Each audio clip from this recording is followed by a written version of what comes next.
7 times. I'm going to count.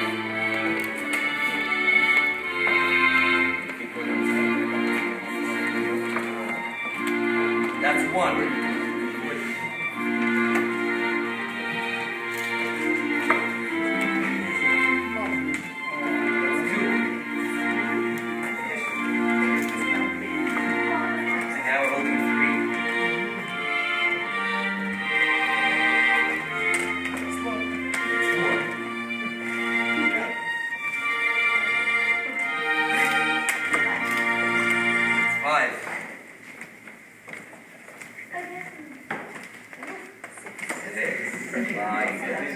Now there's a very big trick here, guys.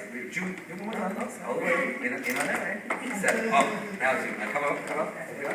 Now you're gonna switch sides. You go around this way. Better. Stand next to each other. Beautiful. Lift one step closer. My dear friends, one of the reasons why we do this, a little bit towards Jerusalem. See, the reason we do this, we make the bride walk around 7 times. You know why? Meir Chaim, that's your name. Some people think we do it to get the bride dizzy before she gets started. But the real reason is that in Jewish philosophy, Jewish tradition, a marriage is more than just a union, even though you answered it right. A marriage is an opportunity for a woman and male to connect on the highest levels of spirituality. There are 7 levels of emotion in life. And the woman is responsible for the emotion in the home.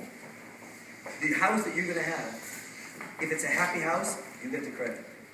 If it's a house filled with stress, you get the blame. Women create. So I'm giving you the power. You have the power. And the power is when you come under the chuppah, we walk around 7 times. So you should know that you create the nest. It's your nest. He pays for it. But you create the nest. And therefore, as Jewish people, the bride comes around to show that she creates the nest and it's up to her.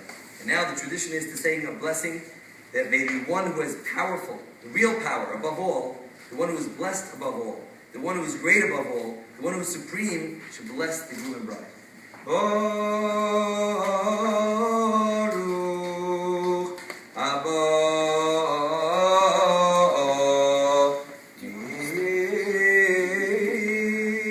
Adir Alakol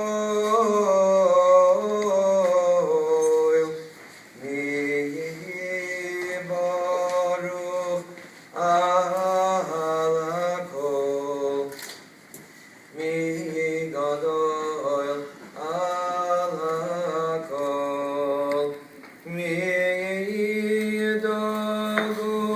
Alakol Dogul Alakol Dogul Alakol Hu Yevorech Esechosom Yetzakalo. Now, my friends, we make a blessing. And the blessing we're going to make is a blessing that Hashem, the God who sanctified us, commands us concerning forbidden unions. This is not a forbidden union. This is a permissible union because we have a Jewish girl and a Jewish boy getting married. It's a beautiful day and a beautiful moment. But from today on, he's the only guy you're allowed to be with.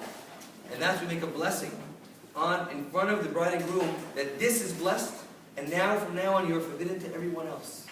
You become holy to him, and he becomes holy to you.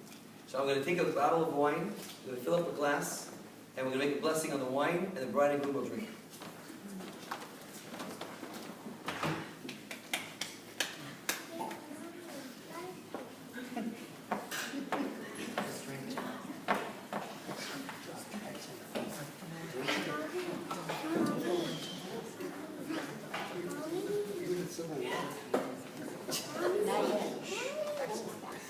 Liana, what's the matter?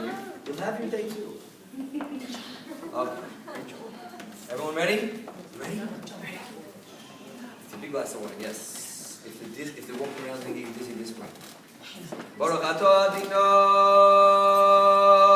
Eloheinu melech haolam boirei peri hagofen. Baruch atah Adonai Eloheinu melech haolam Asher kedishanu b'mitzvaysav v'tzivanu al haroyos V'tzivonu alon royois, v'yosar lonu esar rusois, v'yiter lonu esar rusois lonu edechuba v'kiddushin. Baruch ato Adonai, v'kadesh Ama Yisrael, al yedei chupa v'kiddushin.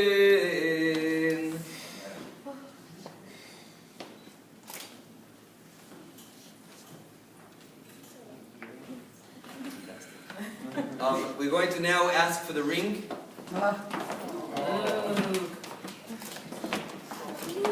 Who has the ring? Beautiful. So now the ring. This is it's for her. It's yours. Ilan, we need you here. We have the Jewish law is you need to have two witnesses that are shomer Shabbat, that keep Shabbat. Our gentleman here, Ilan, who's looking, he's also single and looking, by the way. He asked me, all weddings, invite him to be the witness because he wants to find that pretty woman. So if he hits on you, let me know. And this ring, you see this ring, we're on the chuppah, this is a ring that's kosher because it's plain, simple. And this is the ring that Frank, Moshe, is going to put on the finger. Right? Which finger? Are you righty or lefty? Why are you holding this case? I like my daughter. So she wants to be involved. So you give it back to her to hold. And you're going to put out your right hand. Where's your right hand? And that's put out your index finger. Even though you don't have to wear it on your index finger, but the reason we put it on the index finger is that the witnesses can see that it was done. This actually makes the marriage work. So put out only your index finger, and you hold this, and you're going to recite the prayer. It's a blessing. It's not a prayer. It says, "Behold, you are consecrated with this ring." So say with me. Put your finger out. Say Harei At Mikudeshet. Say the word Li. Bitabat Zo Kedat Moshe V'Yisrael. Push it down. Good. Let go. No. And bend your finger. Mikudeshet. Mazel tov. Mazel Now, ladies and gentlemen, Jane, Shmeichel, smile. Not yet. So I want to tell you that Jewish people, I spoke on Friday by Jane, your mother's funeral, and I was speaking that we're crazy people. We are.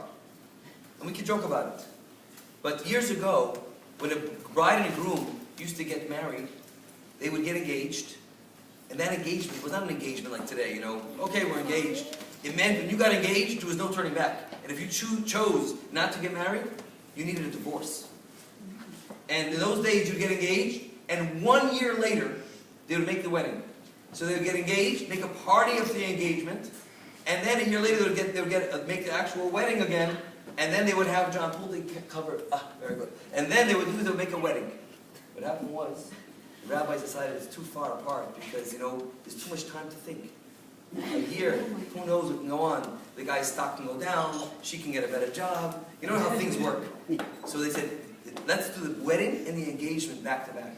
This was the engagement. We just now did till now was actually the engagement. That was part of the original engagement process. Now we're going to do the wedding.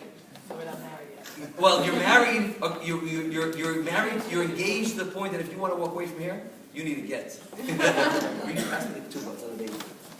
Next, so we do is in order to separate between the marital engagement, biblical engagement, and the actual wedding, we read the marriage contract. This is the marriage contract, and it's written in Aramaic. And I'm going to tell you what it means. This gives her a lot of strength. In Judaism, this gives her tremendous strength that he can never walk away. If he walks away, it's going to cost him his fancy suit and a couple more things.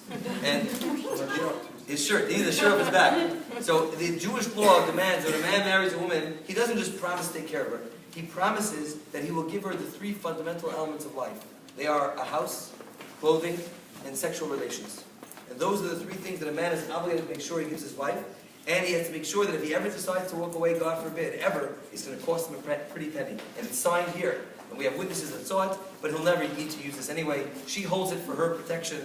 But the Torah, the rabbis instituted a protection for the woman over 2,000 years ago when there was no protection for women. And this document was there to protect the Jewish woman. So I'm going to read it.